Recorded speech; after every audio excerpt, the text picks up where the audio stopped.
Hello, Jolt the Catalyst here, and today I'll be showing you how to perform the perfect handstand.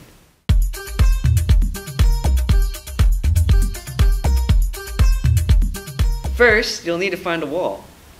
The wall is your best friend for this move. Place the hands down about 4 to 5 inches away from the wall. The reason why we don't want to have them too close is because beginners typically hit the wall with their heels really hard, and then they fall right back down. What the spacing does is it makes the body rely more on the wall so that it's easier to stay up there once you've kicked up. Make sure that the hands are shoulder width apart. Also lock your elbows or else you risk smashing your head into the ground. The head should be positioned downwards to the floor at the space between your knees. This head positioning prevents the awkward curvature the back creates when doing the handstand while looking at your hands.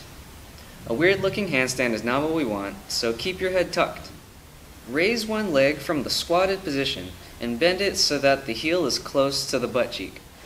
Now, swing the leg upwards towards the wall behind you while pushing against the floor with the foot that is still on the ground. The objective is to catch the wall with the lightest touch. After this has been done, extend the leg up along the wall and then press against it with the heels. Doing this will bring your butt off of the wall and straighten the body out. At this point, your heels should be together.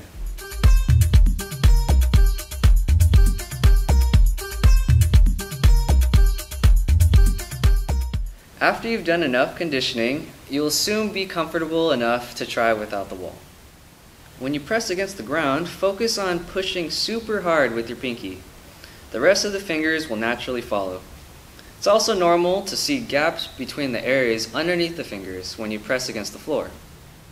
Instead of putting your weight onto your palms, you want most of your weight to be on the fingers, since you can control your fingers. If you put all of your weight on your palms, you have less control, since there's nothing to stop you from dropping back down if you fall off balance. Handstands work out the forearms and the shoulders the most, so you may feel these muscle groups tensing up as you train these. Lastly, there are a couple of different ways to bail out of a handstand. The first way is to simply bend one arm and reach your leg to touch down to the ground. This is essentially a cartwheel out of a handstand.